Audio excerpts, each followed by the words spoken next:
समस्त मुनिसंग स्वास्थ्य लाभस्य परम पूज्य आचार्य श्री समय सागर जी महाराज स्वास्थ्य लाभस्य समस्त शांतिधारा कर्ता परिवारस्य निलेश जगजीवन परटे नांदेड निवासी परिवारस्य भारत नारायण उकळकर देवकर निवासी परिवारस्य मनवय आयुष जैन सागर निवासी परिवारस्य समस्त शांतिधारा कर्ता परिवारस्य श्रीवस्तु उद्गुरस्तु पुष्टिरस्तु पुष्टिरस्तु शांतिरस्तु कांतिरस्तु कल्याणमस्तु स्वा समस्त शांतिधारा कर्ता परिवारस्य कार्य सिद्धर्थम सर्व विघ्न निवारणार्थम श्रीमद् भगवत परम सर्वज्ञ परमेश्वर परम पवित्राय नमो नमः समस्त शांतिधारा कर्ता परिवारस्य श्री शांति भक्तारक पारपट प्रसारात सत्कर्म श्री बळारोग्य ईश्वर बुद्धिरस्तु सत्कर्म स्वशिष्य परिशिष्य वर्गम प्रसन्नतुना ओम वृषभराय श्री वर्धमानापर्यंत चतुर्विंशति अनंत भगवंत सर्वज्ञ परम मंगल नामधेय। जीव अजीव आश्रव बंध संवर निर्जरा और मोक्ष ये 7 तत्व कहे गए हैं।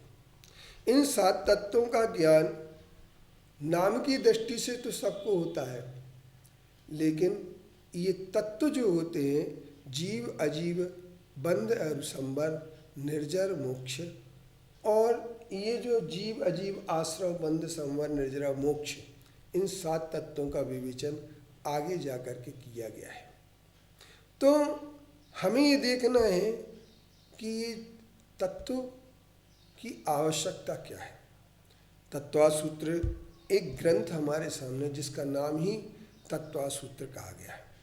तत्वासूत्र का मतलब होता है तत्व के साथ अर्थ, अर्थात बिना जैसे धुरी के कोई भील घूम नहीं सकती है, इसी तरीके से तत्वों का ज्ञान जो है ना बिना जीव के नहीं हो सकता है।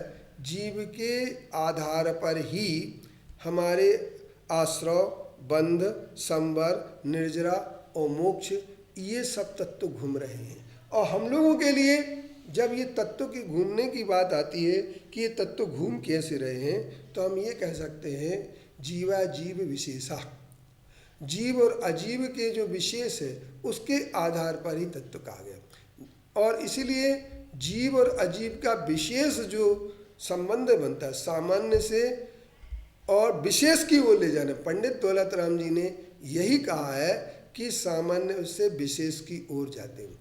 हर शिक्षा के लिए सामान्य और विशेषात्मक, क्योंकि वस्तु सामान्य विशेषात्मक है। वस्तु न तो सामान्यात्मक है न मात्र विशेषात्मक है। और सामान्य विशेषात्मक वस्तु तत्व होने के कारण से तत्व का तत्व विशेष रूप है, लेकिन उस विशेष का सामान्य क्या है इस पर हमें चिंतन करना है।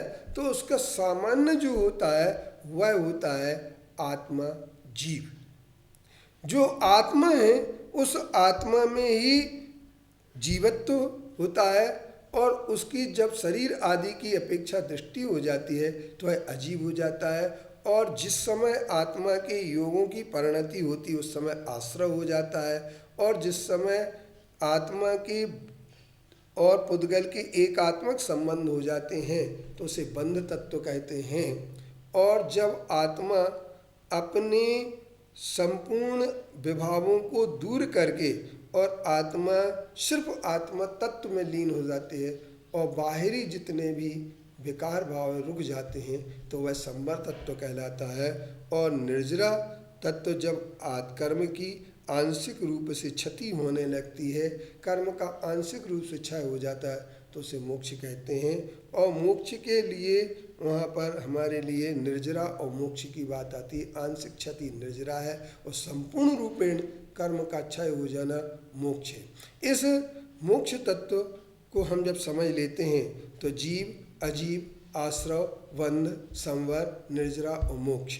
निर्जरा तत्व के लिए समझ लेना चाहिए कि आंशिक रूप से क्षय होने का नाम निर्जरा है।